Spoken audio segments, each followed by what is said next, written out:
Okay, I'm ready. Hey, everybody. Welcome to the Jazz for Peace podcast. This is kind of the Jazz for Peace podcast for real because we started out basically I was promoting existing podcasts that had me on as a guest, and they're just great people, and we were expanding their audience by just giving the podcast over to you, and now we're kind of, this is a little bit more legit where we actually are having a real podcast guest on, and we're just excited that our very first one is Mark Medding. And Mark, I said on the, there he is, and I said on the on the preview that he wears a few different hats, and they're very impressive. But the hat that's we're really talking about today is this new book of his. It's called The Jersey Death Squad: A Journey to Kill Jesse Friedman. There it is, folks. And There it is. it's a story about four friends who grew up together in rural northern New Jersey. The four are close enough to be brothers, chosen family whose loyalty and love for one another becomes a powerful force in their lives growing up. But when the boys witness a tragic accident befall a local police officer, they are severely impacted, especially upon learning the full extent of the injury. As the boys witness the impact of the tragedy on their friend's wife and family, they create a pact. And this pact is, if any one of the boys should ever become mental or physical burden to their family or friends, the remaining friends need to end their life. So it's kind of one of those things where my understanding is, if anyone in their group gets in that situation where his quality of life is, a burden, he's being used, he's just being kept alive to, create bills for the insurance companies or whatever, for Hmm. the hospital or whatever. Basically, the remaining friends will get together and take care of it. Very courageous sort of pact that they entered as kids. Now, decades later, once the boys grow up to be men, they are devastated to learn that due to a horrible accident, one of them meets the conditions that they had described in the pact. So now they have to actually walk the walk, and they connect with one another. They set off on a journey to get to their soul brother to fulfill their fateful obligation. A compelling, frequently funny story about reconnection, friendship, and love that asks the question, can the boys fulfill the pact and murder their friend this many years later and with so much to lose? Welcome, author Mark Medding. Thank you very much. I am really excited to be here, and I'm honored, Rick, honestly, that you would have me on here. Just want to say that I love the work that Jazz for Peace does, and it is really, real exciting to be here, and it's just an honor. And yes, so my first foray into being an author. This is very exciting. I've had this story churning around in my head for many, many years. So I'm glad that we're able to get out here and talk about it and let people know about it. And it is available on Amazon and Kindle and paperback, and it will be on Audible soon, probably in the next couple of weeks. And the reviews have been phenomenal. I mean, I'm so happy to see that people are truly, truly enjoying the story. Here to tell you more about that, and if whatever you want to know, as much as I can tell you without spoiling it. But Well, and and I did read some of the reviews, and they are great. And one of them I thought was really cool, where they likened it to The Sopranos, which was a favorite show of mine. It really introduced me to New Jersey a lot. I mean, it was just so cool the way so many things were so cool out of The Sopranos. So the book kind of is yeah, endearing to me in that way. yeah, And because of that, and because of the 1980s, we're similar in age, and a lot of things. I have something special that I'm going to try out when we do get to the musical aspect that I picked specifically for you and for this book and for a lot of oh, other reasons cool, that I'll explain. cool. But Can't wait. so the book is really endearing. I really hope people will check it out and give it a read. And right away you can, like I said, you can go to Amazon, type the name of the book in, and read information, read the reviews. When did you start writing this book? Well, physically writing the book about 2 years ago. But like I said earlier, this idea, it's inspired by true events. To be honest with you, growing up, I had um, a group of friends that were exactly as described in the book, and we did create a pact. And but thankfully, we haven't had to honor the terms of that pact with anybody. Thank God, knock on wood. But that's also a compelling question that to ask. Like, now, that was when we were 15. Now we're in our 50s, and like, with so much to lose, could you still do it? And that's the question you want to come away with from this book. But so about 2 years ago, I really, I think my wife was tired of me saying, God, it's such a great story. God, it'd be a great movie. It would be whatever. And finally, it wasn't that hard for me to develop the characters, develop the storyline, develop it, because a lot of it came from my own personal life, really. The book is definitely fiction. The characters are fictional. The events that take place are fictional. The underlying story, though, the actual pact itself, is actually a true story.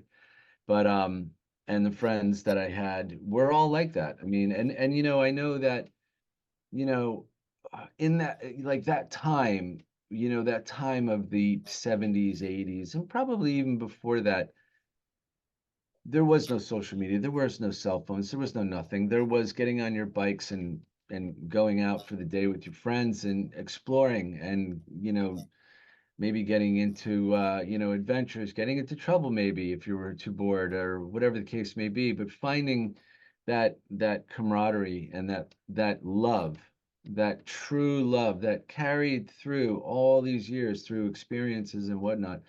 And that, people have asked me, Mark, if you had to describe your book, the message of your book in one word, what would it be? And the only word that I can come up with is love. Uh, And when you read the book, you'll understand the way these characters are. Now, again, this is based in New Jersey, some characters, lots of sarcasm, lots of ball busting, but aside from all the ball busting and all that, there is an obvious respect and love for each other that is unbreakable, regardless. Like when the remaining friends found out about their friend, there was no question about they had to get to this person, not necessarily to kill him, but they had to get to him, and that was it. That was all they cared about. When they got there, then that's kind of the funny part of the story, is like they didn't really know what to do when they got there, which is right. kind of neat. Anyway, so yeah, that's a little bit about how this whole thing came about. Like as far as I know, the story's never been told. There's never been a story like it. You mentioned The Sopranos.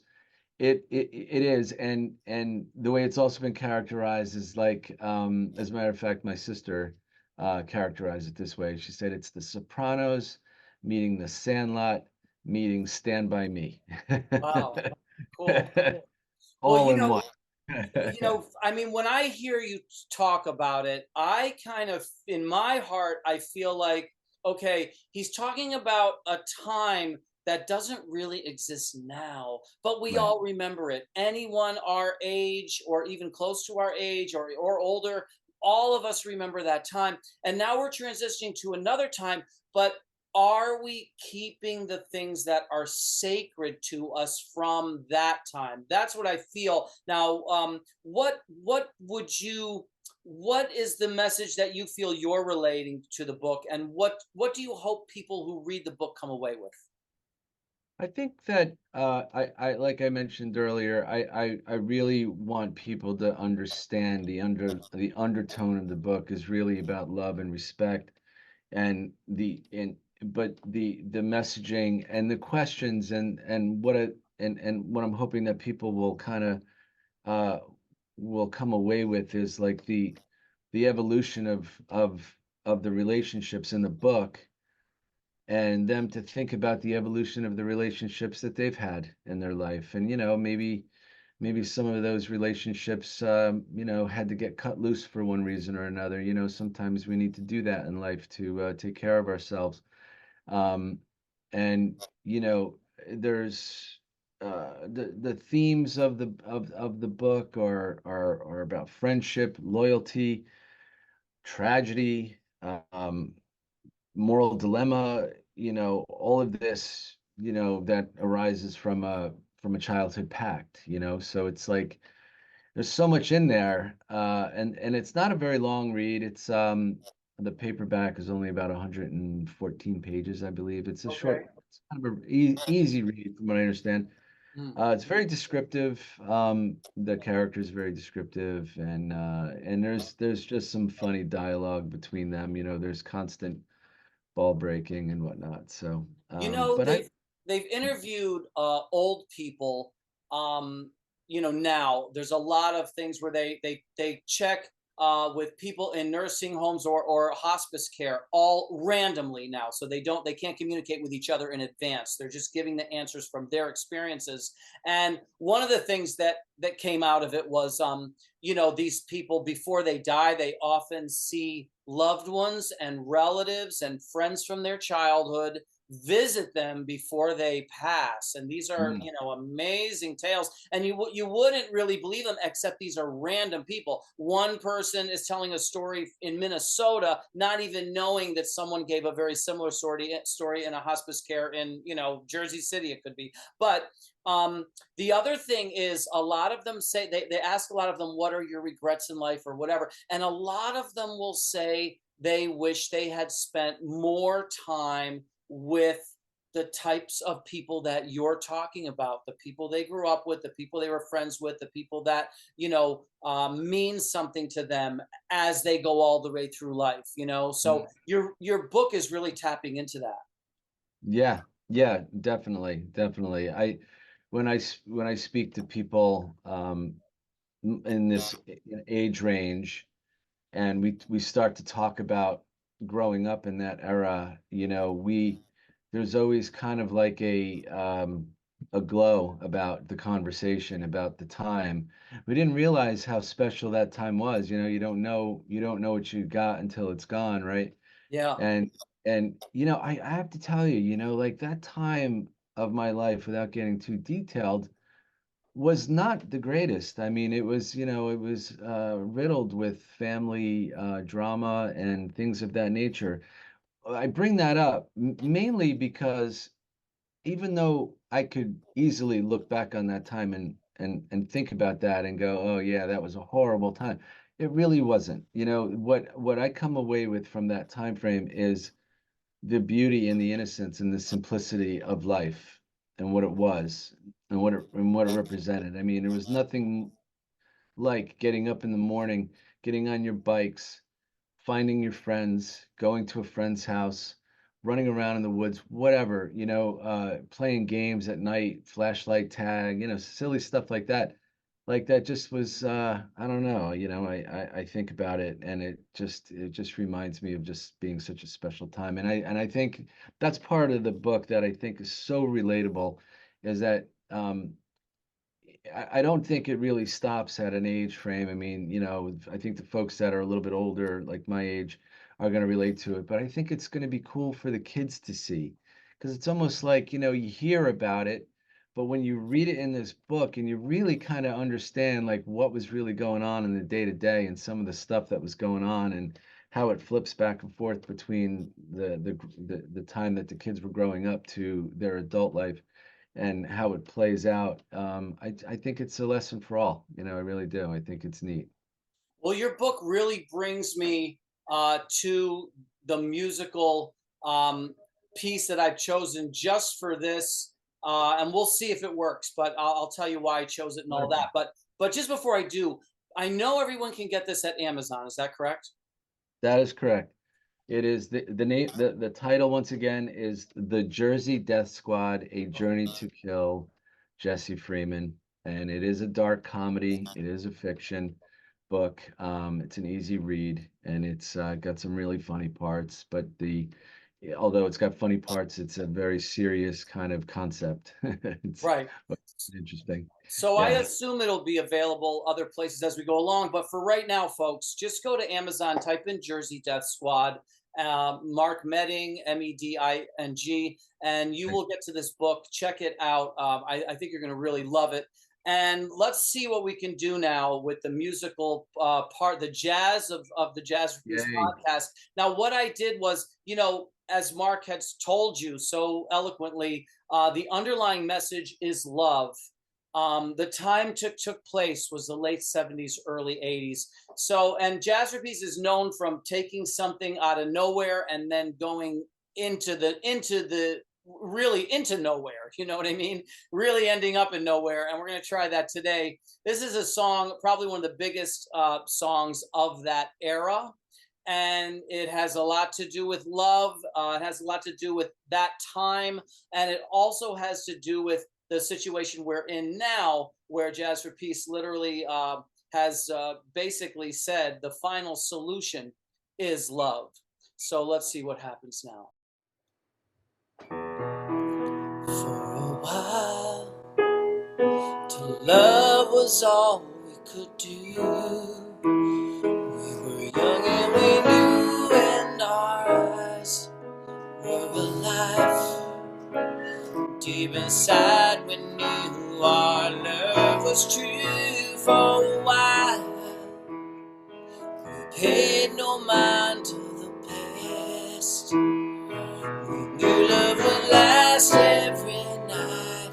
Something right would invite us to begin the dance. Something happened along the way. We used to be happy, we said. Something happened along the way, and yesterday was all we had. I know after the love is gone, how could you lead me on and not let me stay around?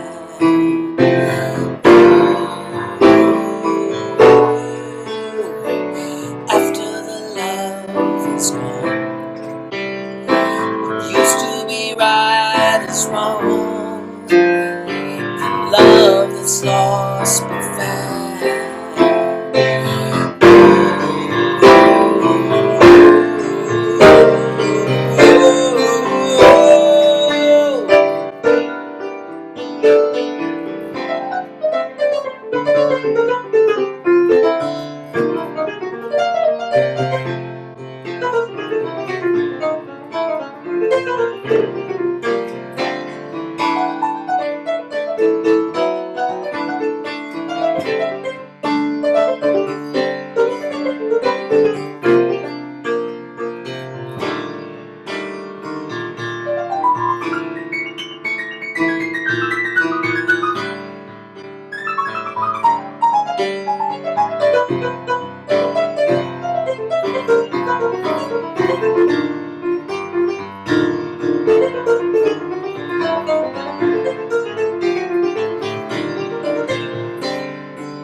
I hear jazz for peace coming through the trees. My heart, it fills me like a celebration. I see the light.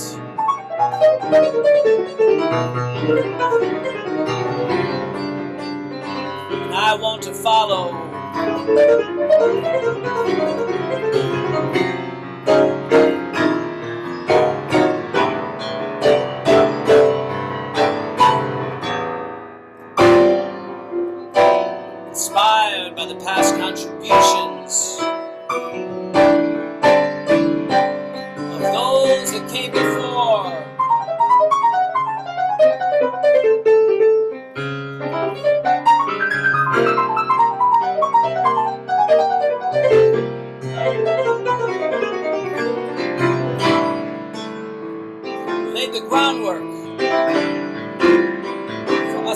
Hold on.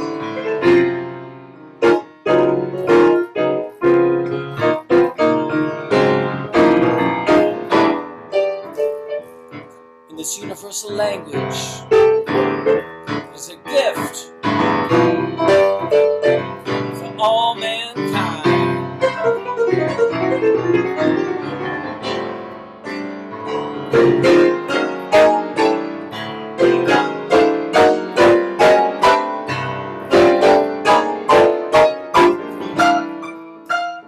When we speak it, people are enlightened by the creativity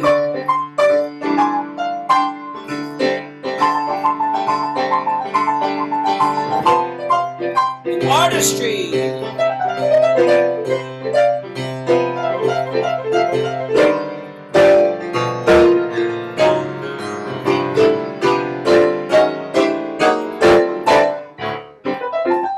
That stands for peace. And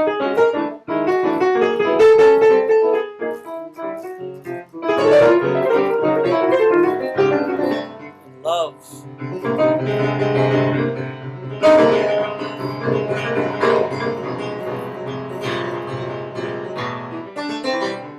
And humanity.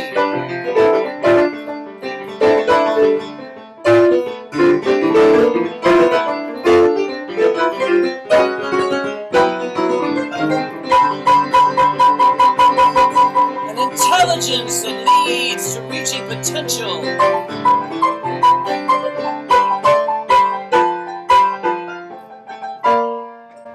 That we have in our souls.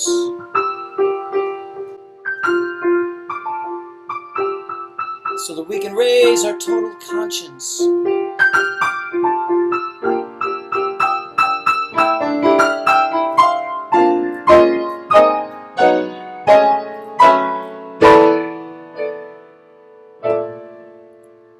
And see that the gift of giving is our greatest privilege.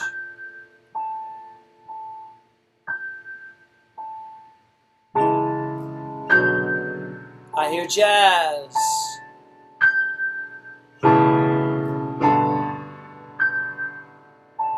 For peace.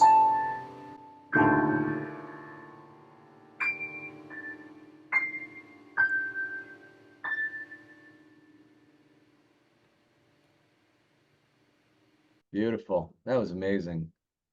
Thanks. Thank you. Thank you for that. And what a treat for me. But you know, with regards to just flipping it back on you with regards to Jazz for Peace and the folks that are out there wondering, oh, wow, this is really cool. This speaks to me. How can I get involved? So, how would somebody get involved with Jazz for Peace if there was an opportunity, whether that be volunteering or supporting it financially, or maybe they have an organization that needs some help and maybe are looking to partner with Jazz for Peace and helping them raise some funds for their organization. What would you do? How would you What start? we love is for people to actually know what we do. We create world-class cultural events, Mark, out of thin air, kind of like the Federal Reserve. That's incredible. And we do it the same way that a tree grows from a seedling to a redwood, the same exact way. And basically what we start as, because, like we were creating out nothing, but, it doesn't take nothing for someone to give their honest comment about Jazz for Peace. So, it could start any which way, but one way could be an organization calls us up and say, I've been looking at your what you do, and I just think blah, blah, blah. And they say what they think, whatever it is. They can even send an email to info@jazzforpeace.org, and whatever they think could be the seedling of this tree. So we take that comment, that thing that they said, the Red Cross once said to us, this is a way to present world-class culture to the community while raising much needed funds. And I was like, whoa, we'll just take that. There's a seedling. So you take that, that's the seedling. And what we'll do from there is we'll ask that organization, listen, would you be interested in, doing what 850 other organizations have done? A world-class cultural event at no cost to you that raises funds, publicity and awareness, sponsors, new and prestigious supporters, and all of these little things that we call our empowerment tree branches. And they Mhm. say, yeah, let's grow this empowerment tree for us. We could use it. It's sustainable. It's something that's going to help us years and years down the road. So what do? We take this little comment, like I said, out of thin air comes a comment, an honest opinion, and we put it into a little document where they can show their board members and their Mm. prime supporters, their core people. So for some Mhm. organizations, it's a little bit 7 or 8 people, but they show it to them and they get their comment. Those people look at it and say, you know what? Gosh darn it. I'm hearing all this horrible information about the freaking music industry, a nightmare of hell, raping people and Mhm. ripping people off and stealing money, every which goddamn way, but right, you know what I mean? Coming out of YouTube and videos and all that stuff. This is the Sure. complete opposite. This is like just taking it and going that way, turning it completely upside down, and that's what JAZZforPEACE does. We look at this amazing program and we just say with it, somebody say, wow, I looked at one of your events in Pakistan. That was amazing. Boom, that's enough for us. You name, comment, name, comment, name, comment. Those are the roots of the tree. So we've gone from seedling to roots. Who can't understand a freaking tree growing from seedling to roots? So now Right. we've done that. But you know what? If you look at a tree under the ground, if you excavate one, it's not just a bunch of few little roots. It's an expansive. It's broadened out. It broadens out. It's got little twigs, little this. So we got to do Mhm. that. So what we'll do is we'll take some of those people that are really enthusiastic, because some of them are. They really look at our program like, I can't believe no one told me about. Where the hell was CNN telling me about this? So so now they take that and they say, you know what?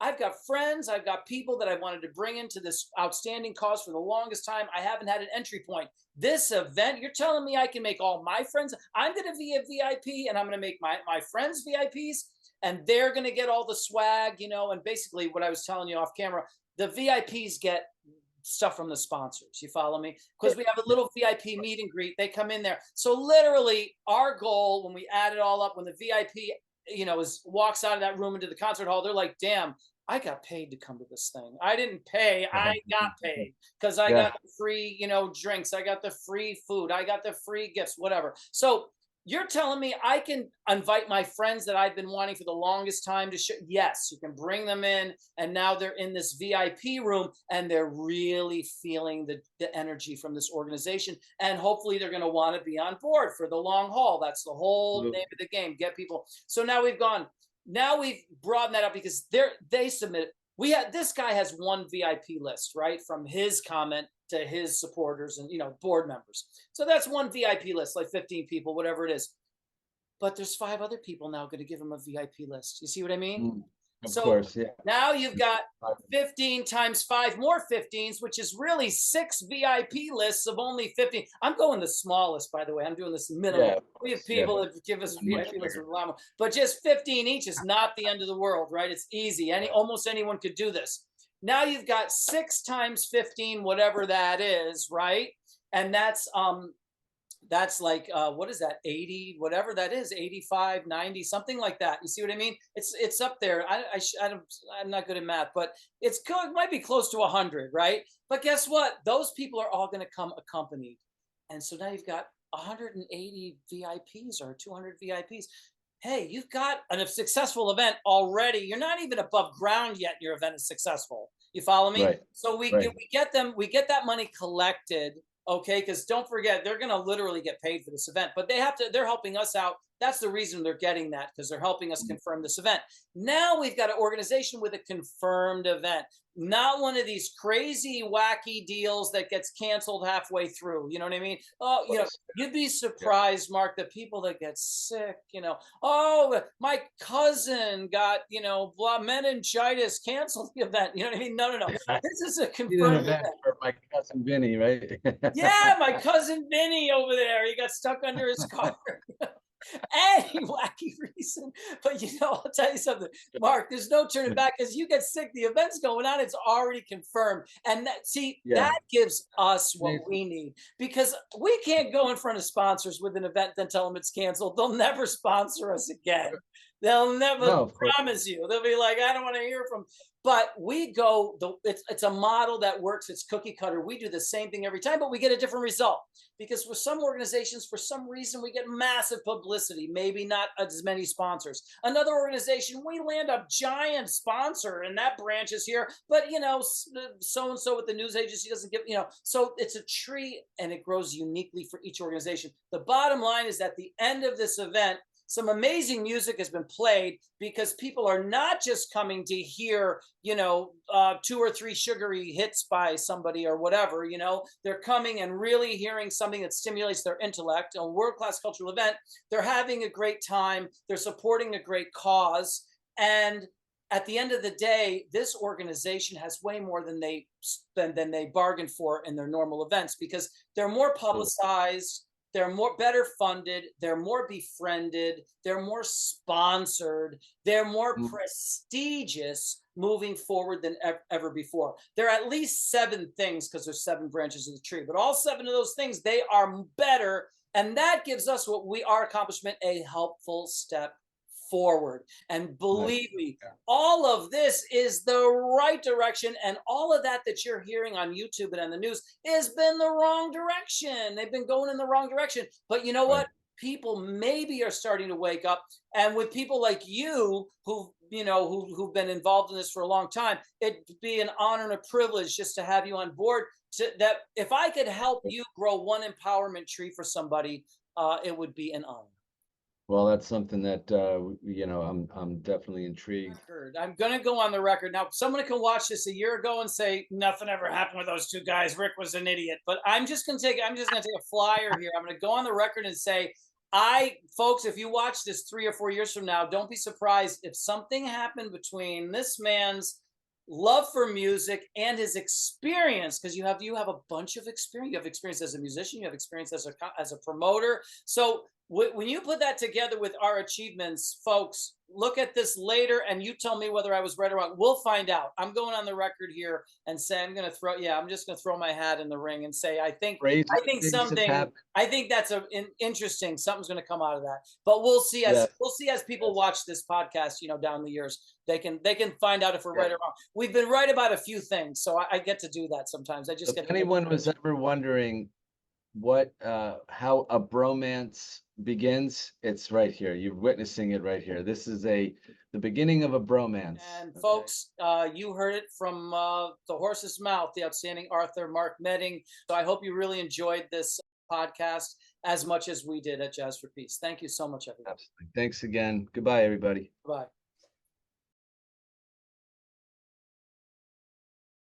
After the love is gone, what used to be right is wrong.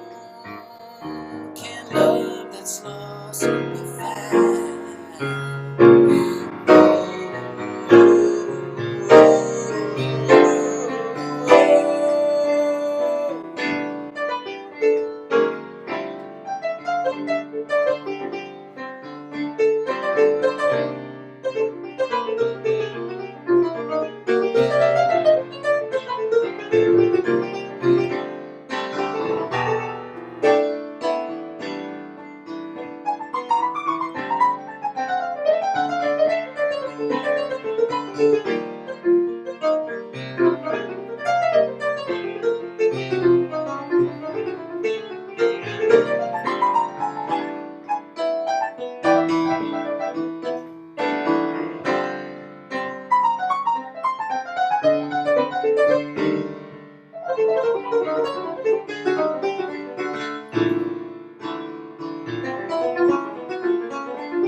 you.